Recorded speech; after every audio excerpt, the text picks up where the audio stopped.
Hello, Anteater fans. Michael O'Sullivan back here with head coach Mike Gillespie. Part 2 of our schedule release special. Now looking at conference play.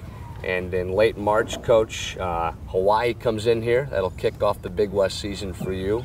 So I know a whole different kind of season once conference play gets going. But teams like Cal Poly, Long Beach State, Cal State Fullerton, all making the postseason last year. I know how tough it is in this conference day in and day out. Arguably the best conference on the West Coast, the Big West is. Well, Michael, I think you make a great point. You know, in any given year, it might be the Big West that's the best conference, or the West Coast Conference, or the Pac-12, but it's really not arguable about this last year specifically.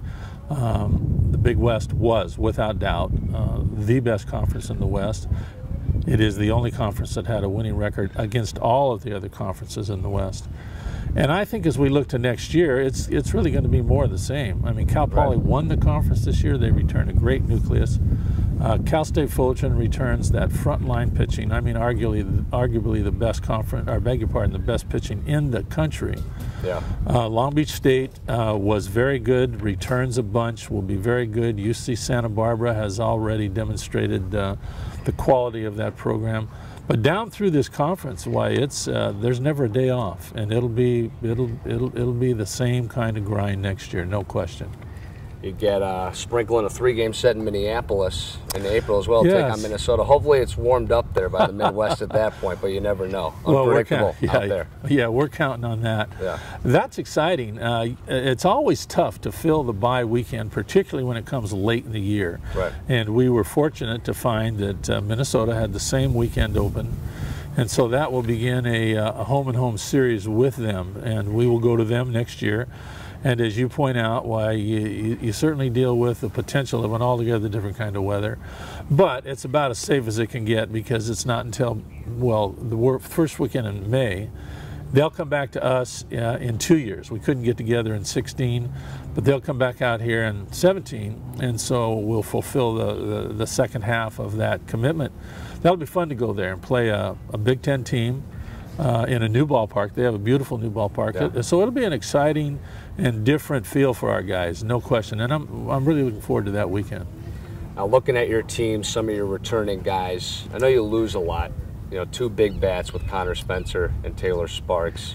Andrew Morales, who was simply sensational on the mound the last 2 seasons. You do have some guys coming back like Elliott Surrey, Evan Manarino to the staff, and guys like Jerry McClanahan back behind the plate for you, and Jonathan Munoz. So a good core group of guys, but as you said in part 1, a lot of incoming kids that you could see getting a lot of playing time. Well, you're right again, Michael. You mentioned, I think, the key guys in the 2 pitchers, Elliott Surrey and Evan Manarino as 2 starters, plus Sam Moore, who did so much for us as a closer. Of course. But to get Jerry McClanahan back as a starting catcher, I think, is a great boost for us. Jonathan Munoz gave us a very, very good year in his second year. I beg your pardon, his 3rd year in the program. But as you mentioned, why in losing the 2 guys you mentioned, plus Chris Rabago, why that's a big hit. Guys that were in the program and played a lot will get an opportunity to shine. It's time for, you're supposed to get better every year. We really look to Chris Paulino to give us a big lift as a returning player for his 4th year, actually. But when we talk about Grant Palmer and we talk about the Castellato guy in center field, why we have some guys returning that it's time to, I think, for those guys to realize the potential that they've shown all along.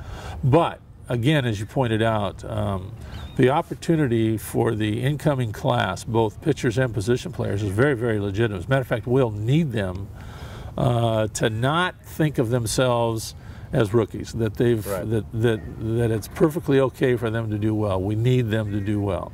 It's an exciting class. I mean, it's heavy on the pitching side and exciting pitching. I mean, front line, exciting pitching.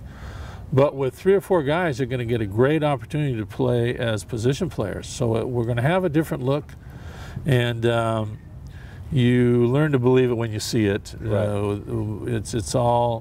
It's all talk, it's cheap stuff until they actually step up and show us what they can do. And but we think that there's every reason to believe that they can play well right away. It certainly is, I think, the deepest and best recruiting class that we've had since we've been here.